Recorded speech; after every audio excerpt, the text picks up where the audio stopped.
A new chapter now where we're going to take a look at utilising some of the tools in AutoCAD to create objects accurately.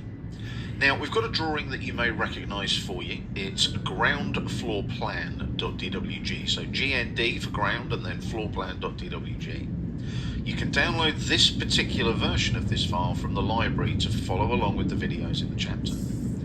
Now, as I said, we're going to be looking at drawing objects accurately. So we're going to be utilising things like object snaps and object snap tracking. And what they consist of is settings in your drafting settings on the status bar. So make sure you've got the drawing open. And then we're going to pop down here to the status bar. So ideally, you want these three icons switched on. There's polar tracking. There's your object snap tracking, or auto snap as it's now known, and there you've got your object snaps as well. Now, the most important bit when you're using object snaps and object snap tracking is you need to have the appropriate object snap switched on. So down here on the little flyout arrow, click here, and just make sure that you've got these 5 object snaps running. They are known as your running object snaps, so you've got endpoint, midpoint, center, intersection and extension. They're my 5 go-to object snaps that I normally use. Sometimes, by default, midpoint is not switched on, so if it looks like that, just click on midpoint, a little tick appears next to it. And then click on the flyout arrow like so. Make sure that your auto snap is on, this one here, object snap tracking. And then here, you've got your polar tracking. Just click on the flyout there, and just make sure you're using the 90-degree increments. It should be ticked anyway, but if it isn't, just click on it to make sure it's ticked. When you click on it, the menu will disappear back into the status bar. Now, once you've got that all up and running, what you need to do is zoom into this area here. So hopefully by now you've mastered zoom and panning and so on, but we've got a space here. Can you see the 2 small circular tables? We're zooming into that area there between the grid lines. So get that space nice and central on the screen.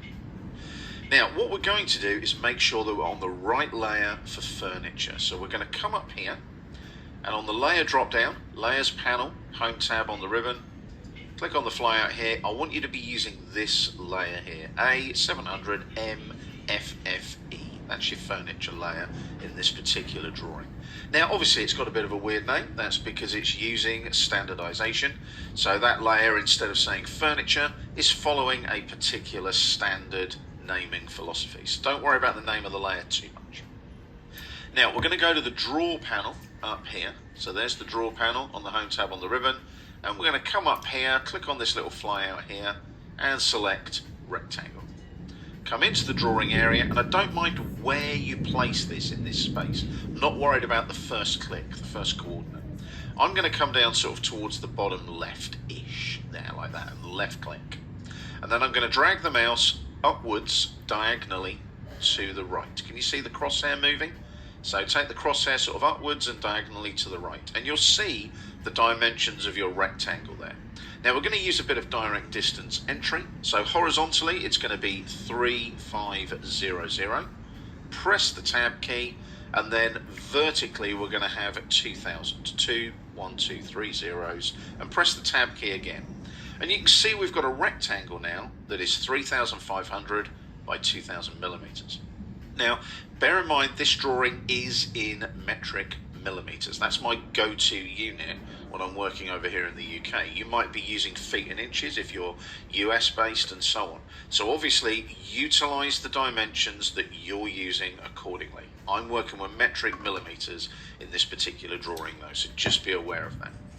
Once you've placed those two and you've tabbed each of those direct distance entry distances, just press the left click, left hand mouse button. That will place your rectangle like so. You can also press enter there if you want to.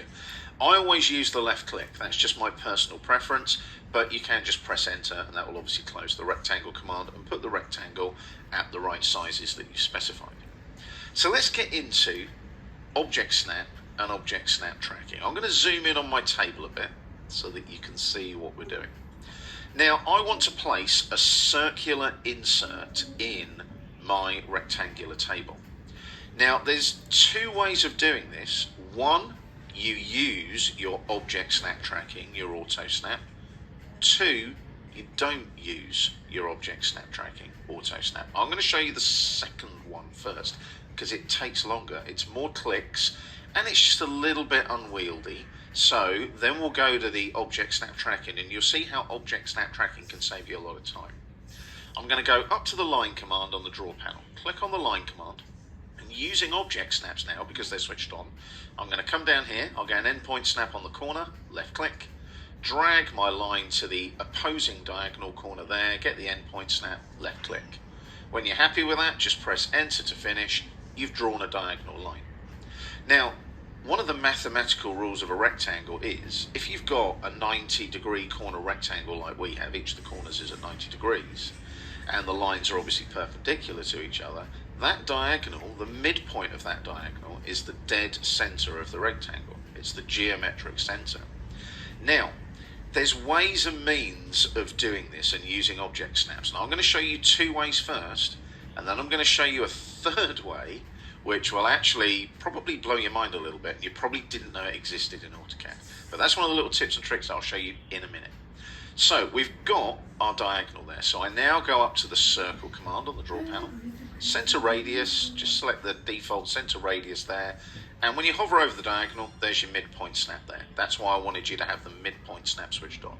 So left click, drag your circle outwards, and we'll give that a radius of, say, 800. Press enter to confirm. There's your circular insert on your table. So what you would do now is your sacrificial diagonal here, you would select it, right click, and on the shortcut menu just click on erase. So that erases it like so. So that's one way of placing your circular insert in your table. Let's do another way. Let's delete the circle, just click on the edge of the circle, right click, and erase on the shortcut menu. Now, you'll remember I got you to switch on down here, object snap tracking, auto snap, and make sure that your polar tracking, like I said, is set to that 90 degrees. What I can do now is I can go back to the circle command here, center radius again, but I don't have a diagonal to work with. But what I do have are my midpoint snaps. So I hover there, so just hover over that midpoint, don't click on it, otherwise you'll place the center of the circle there. And then come up to the midpoint on this one, the horizontal, like so. Again, don't click on it. Just come down a little bit, and as you come down, you'll get an intersection of those two midpoints that is utilizing the polar tracking. So what you're utilizing there is your object snap tracking, your auto snap, and your polar tracking at the same time. And as you can see, left click, drag the circle out, 800 radius again, press enter. Now that saves a huge amount of time. No sacrificial diagonal line whatsoever needed. Now that is normally my preferred way of utilizing object snaps and object snap tracking, is you can hover over, don't click on the points, and find the intersection like we've just done.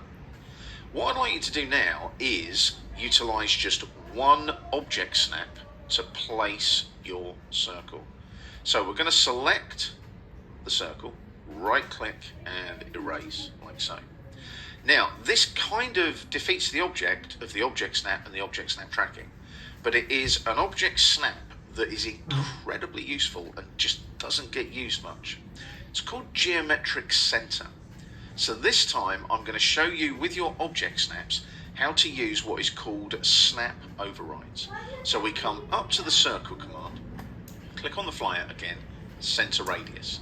Now we need the radius obviously of the circle, but we need the center point first. Otherwise we can't specify a radius from that center point, right?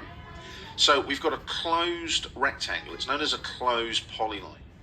Now, if I told you that all you've got to do is hold down the shift key, right click on the mouse, and on that shortcut menu, this is known as your snap override shortcut menu, there's geometric center. Click on it, and then just touch on the edge of the rectangle. There's the geometric center. Click once, and there you go. Geometric center of your rectangle. Type in 800 for your circle radius. Boom, look at that. That's how quick and easy it is to use your object snaps with certain types of geometry in AutoCAD. So if you've got a closed geometric shape like a rectangle or perhaps a hexagon or something like that, use that geometric center object snap to place something dead center of the closed geometric shape. Now, if it's not closed, and perhaps you're just using some geometry in your drawing, you then want to use your object snap tracking, the auto snap, where you hover over certain points, move in a particular direction, you'll see the intersection of those points, and you can place more geometry. But don't use the first method, the sacrificial method. You don't need to draw all those construction lines. You should be using your object snaps, your object snap tracking, and more importantly, some of those lesser used object snaps, such as geometric center.